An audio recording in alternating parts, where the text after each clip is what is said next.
Jaz sem vedno na strani tekmovalcev. Usedeš se tam v nedeljo pa rečeš, ja, tam ne si malo ni zadevo. No, veš kaj, čau. Ti bi bila že v bistvu lahko naša peta prijateljica, glede na to, da si celo poletje v bistvu delala jutranji program na Enki. Jaz sem, ko sem zdaj prišla tle not, je bilo tako, kaj toliko folka tu not, za te 3 ure 4 programa. Tebe so že imitirali, ne? Kaj pa misliš, da bi bil najboljši za Denisa imitirati? Vsak z ulice.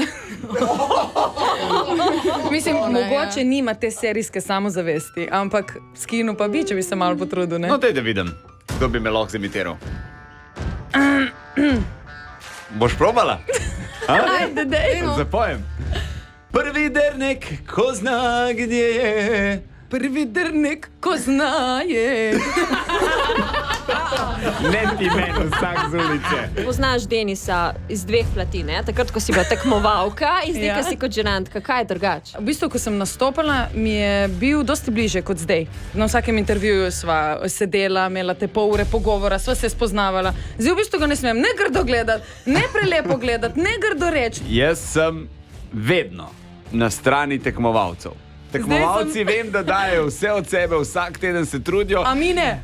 Najboljš, da ti usedeš se tam v nedeljo pa rečeš, ja, tam ne si malo ni zadev, kaj boš ti? No, veš kaj, čau.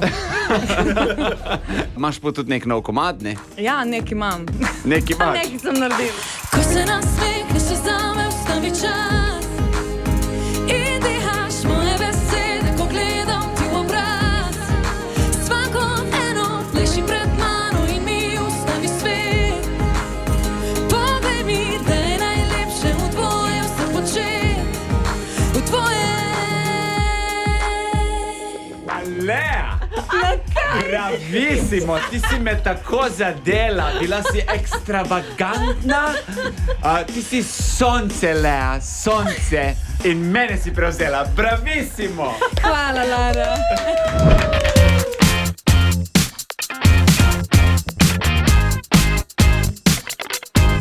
Čakaš, da rečem? Veš, kaj sem ti hotel povedati? Če nas rad poslušaš zjutraj, Denis Audi Show, polajkaj še Facebook, pa polajkaj še Instagram, polajkaj, kar lahko polajkaš, stari, sam polajkaj. Aj prav, polajkaj pa poslušaj, stisni like.